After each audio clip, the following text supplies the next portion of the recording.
I told that to my daughter. I said, I'm a cool kid. And my daughter says, you're not a kid. You're not cool, Dad. No, and then she said that. Hi, I'm Erik Cua. I'm GP Reyes, I'm Kevin Tan. and welcome to Modern Parenting's Couch Talk.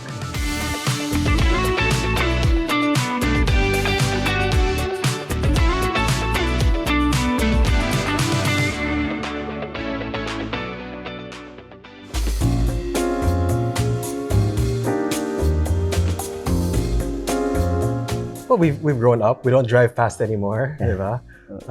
We prioritize our families. Your priorities change when you become a parent. And of course, we all have daughters, so we're very protective. Our daughters look up to us as role models, as people who exemplify what a man should be. We try to be the best fathers that we can be, so that when in the future they end up getting married or finding a boyfriend, we need to be the example that they look up to as the future partner that they're looking for. Of course, that's something we don't look forward to yet. Yes, of course. That'll be We that'll can be think in 30 about years. that's a thing we will be thinking about maybe 20 years from now. Maybe 30.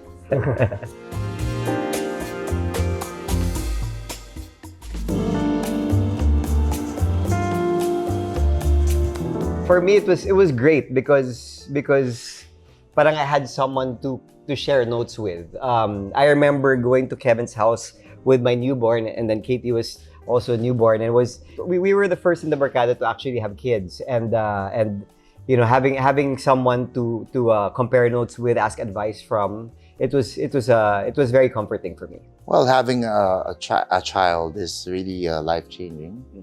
And yeah, I've always said this. I know it sounds really cheesy, but this is where you really know that there is such a thing as love at first sight.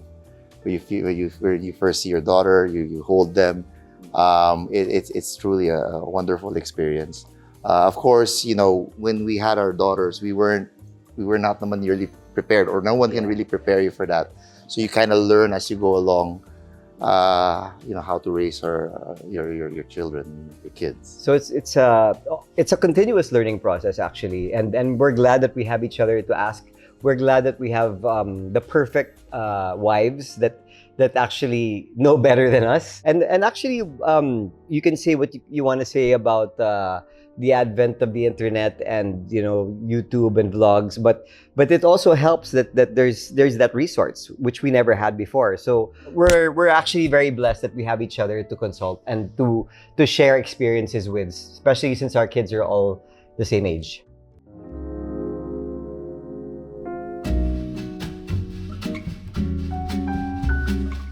Well, it's great. You know, I have a boy. You have 3 boys, me. Eric. Oh yeah. It's great. It's different. You know, boys and girls, of course. He has different interests. My little boy happens to be very sweet as well, like my daughter. So I think I'm blessed with that. But you know, the thing with kids nowadays, boys or girls, they do learn very fast. Sometimes I'm quite surprised with the things they come up with, or the things how they respond to certain things, or how they question things. That's one thing that whether it's boy or girl, it's something that's quite common now. Very important things like males, and also Even with your kids, when I talk to your kids, I've noticed that they're more I guess well versed. They're not as shy. They're perceptive. Perceptive, and I guess they're more exposed. Yeah. They tend to have a They're strong actually intellect. they're outspoken. They're actually very confident. hi guys, this is my invention. My birthday. I think it's maybe also social media and the vlogging culture, right? Like everybody, all of my kids watch vlogs, right? And then Andy's a vlogger, right? So And the parenting. I you'll think. be surprised at how eloquent they are. The words that they use, parang like, where did you learn that word? Right? Back in the day, we were so scared to be in front of a camera, scared of public speaking. But the kids now are very, very. They're so confident, which is great, and which I think is an advantage. I'm trying to raise my children to be quite independent. I try not to spoil them. It's important that we develop their character now, as early as now. I encourage them to speak their mind, but I also encourage them to be more outgoing, to try new things, try new experiences. And even as early as now, I try to develop this very open communications or open relationship with them, in the sense that I would like them to talk to me. I'd ask them questions, and I want them to be I want them to be very honest with me as well. Even at a young age, you'll be surprised how this kind of mindset can really help build the right values and the right character in children. So that's how I am with my kids.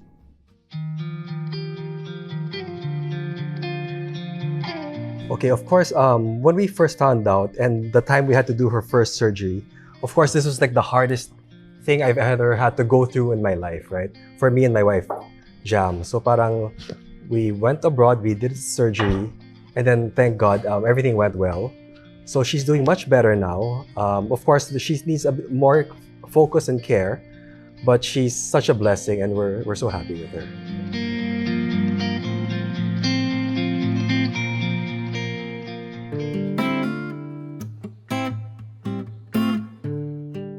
Yes, one of the lessons I'm learning is really how to manage the three.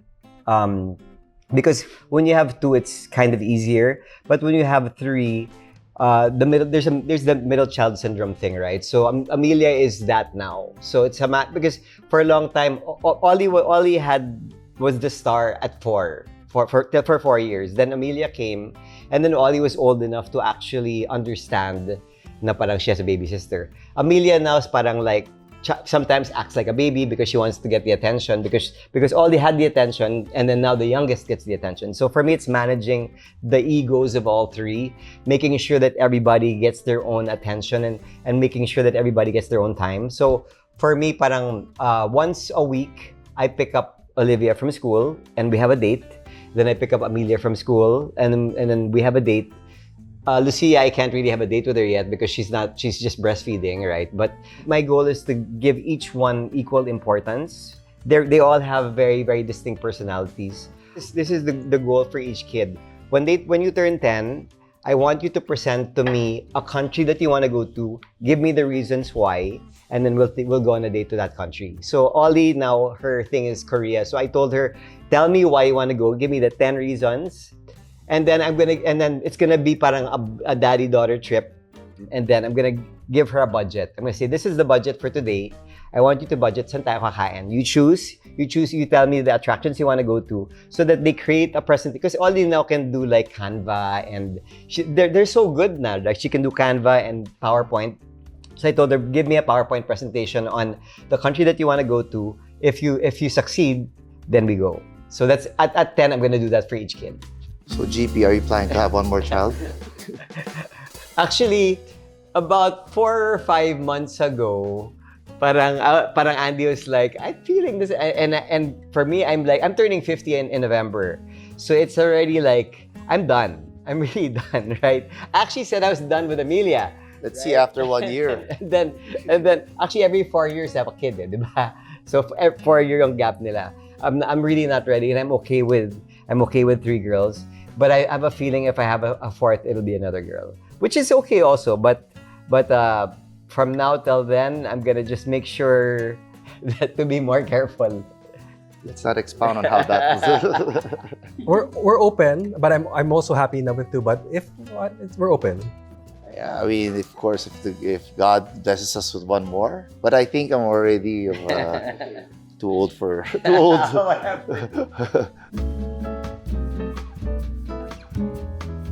Well, it's a conscious effort. But of course, it's something I really... that's when I had kids, talagang, parang I'm not the priority anymore. Parang the priority is really like, it's my children really first. So actually, it's actually, I don't know if it's too much. We don't want to spoil them also, right? So we have to balance how much attention and...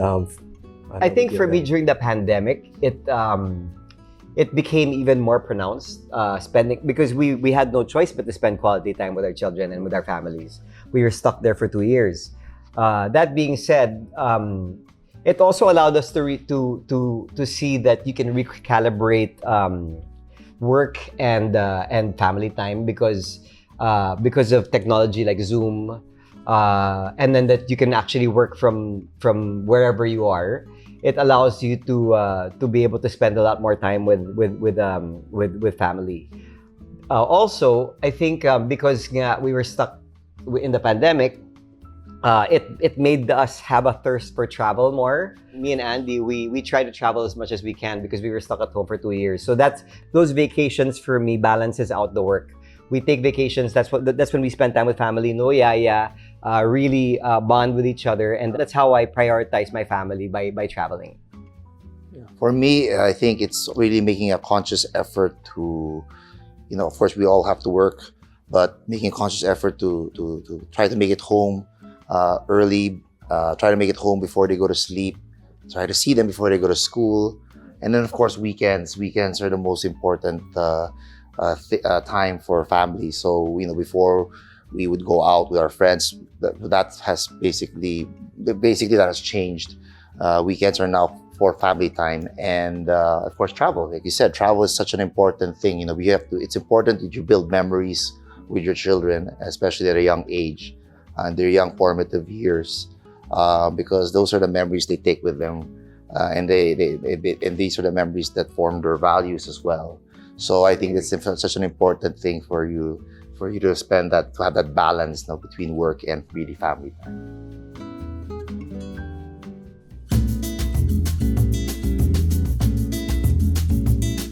Well, I really don't think about that because I'm really dreading thinking of imagining Odette going out and Mila going out. But of course, if they would go out, I would prefer they would go to our place because I think we have the safest place. That's why we need to still have the best clubs that's by like the time 14 years from now. That's why I'm friends with all the club owners, so that when the time comes, they will be kind of bahala.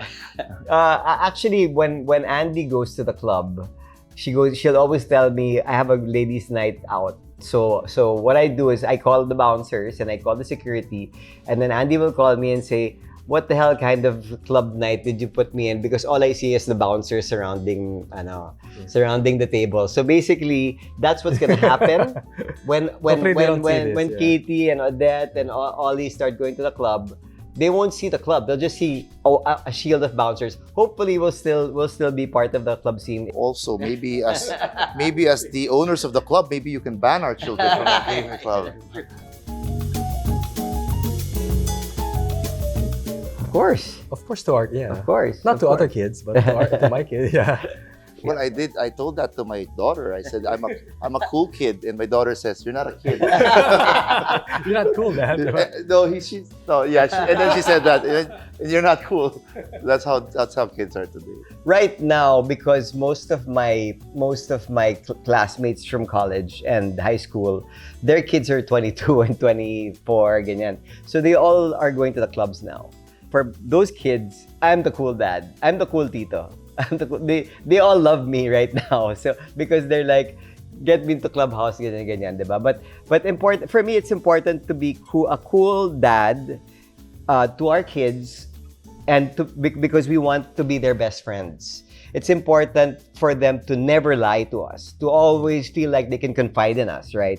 Because that's the biggest way to make the relationship good, is that they're always open, so that they'll always tell you all their secrets, be their best friends, so that people, they'll always make mistakes as they grow older, but they can learn from the mistakes that we've made. So we'll be open to them about our experiences, about the mistakes that we made, so that hopefully they don't make the same mistakes. And that for me is the essence of being a cool dad. No, I totally agree. Yeah. So being best friends with them, and then them like opening up and being honest with us, that's the goal. Yeah. For me, like, I think now this generation of parents have become a little bit more expressive. It's cool to be a loving dad. It's cool to express yourself. Like, I always tell my children before they sleep, I'll always be here for you. I love you no matter what. I mean, those things, I think it's nice to express those things, and we'll see how this generation develops, these kids. It's always a balance of parang making sure they're not too entitled, but also making sure that they feel loved. So, and making sure that whatever they have, they earn, right? So it's always a balance for us. We're actually very, very, I guess we're in a situation where we're a bit more privileged than most. So we have to be able to temper that by also disciplining them. So being cool doesn't mean letting them get away with everything, but it's also, you know, tempering, being lenient, or letting them do fun stuff, but also making sure that they earn the fun stuff, right? Yeah. So now we can have some tequila and drink.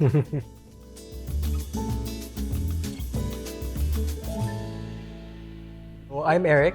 I'm GP. I'm Kevin. And thank you for watching Modern Parenting Couch Talk.